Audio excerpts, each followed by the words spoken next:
King scrunches his broken fist. Cheers and hollers from a drunk crowd echo through the alleyway. He stares at his fallen opponent, bleeding face, busted nose, chipped teeth. He kicks him in the mouth to put the finishing touches on his handiwork.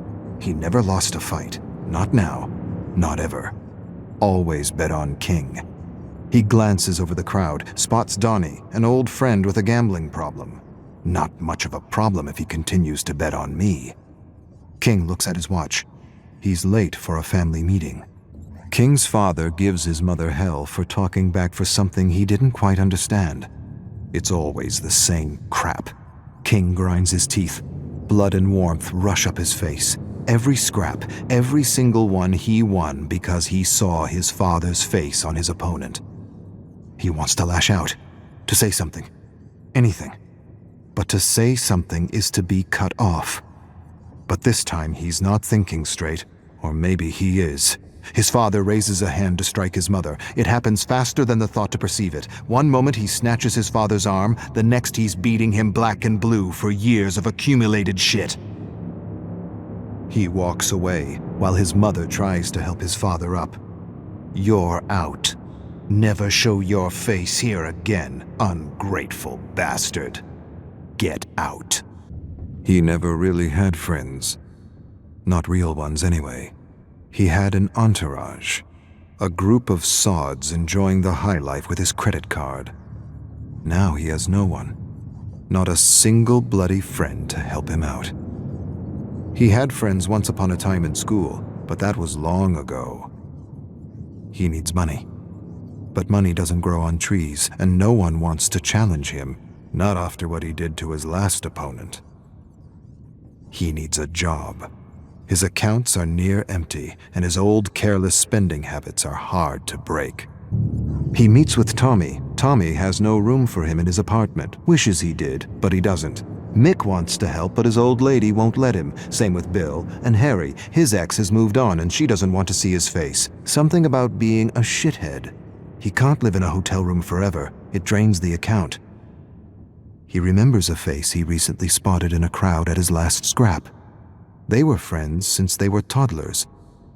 He was a genuine friend, even if they went separate ways.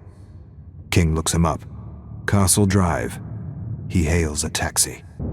King hasn't felt real in a long time. He sits in Donnie's apartment drinking old ale, realizing how much he misses genuine heart-to-hearts. Donnie was his friend before he realized he came from money. The rich aren't really rich. He's not sure why he thinks this or what it means. It's just a random thought. The ale talking, as it were. Donnie says he can stay until he figures things out. He's not sure when that will be. It doesn't matter. A sudden rap at the door startles him. Donnie stands, opens the door to reveal a few men in black leather jackets. Muscle. King doesn't hear much. What he does hear, he doesn't like. Donnie owes money and can expect a bundle of lead in the face if he doesn't pay. He laughs when he returns to the kitchen table. It's your fault, King. I don't know who to bet on anymore. King lost his last 3 jobs and is going back to what he does best. A challenger steps into the circle in the dimly lit alley, double his size, massive. King doesn't care. A head's a head. He'll go down like the others. Crowd calls him the Ghetto Masher. The Ghetto Masher glares at him. The ref spits out rules he's heard 1,000 times. King stares at him and sees not his father, but his opponent. A bell sounds. With a bestial snarl, the Ghetto Masher lunges. King evades a wild blow that would have ripped his head off.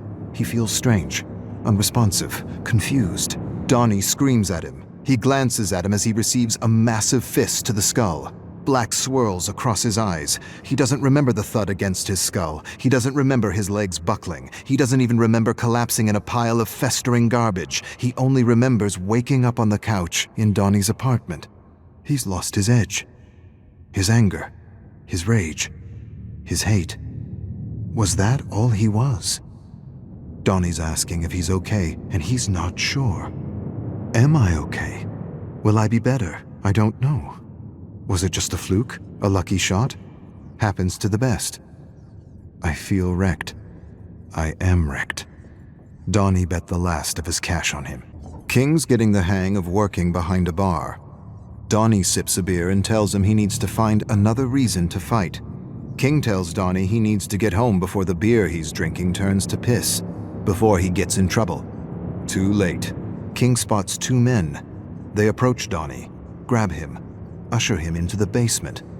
Not a good sign. King rushes to help, but his manager yells at him to stay behind the bar. Screw it. He leaps over the bar and rushes to the basement where he finds Donnie being beaten by Ghetto Masher and Uncle Brass watching in his chair. King doesn't hesitate. He tackles him. They exchange deadly blows. Ghetto Masher can hardly keep up.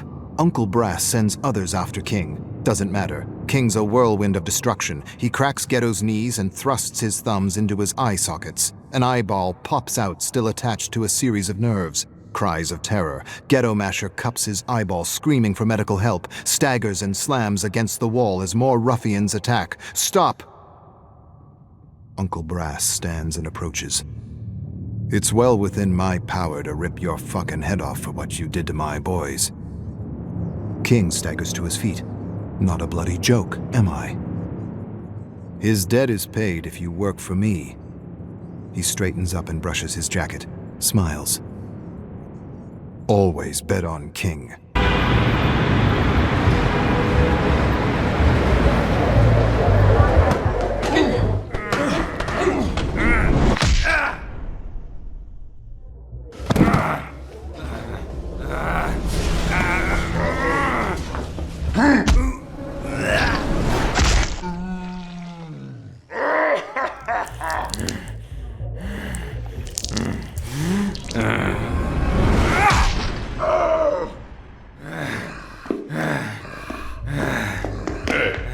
Whoa.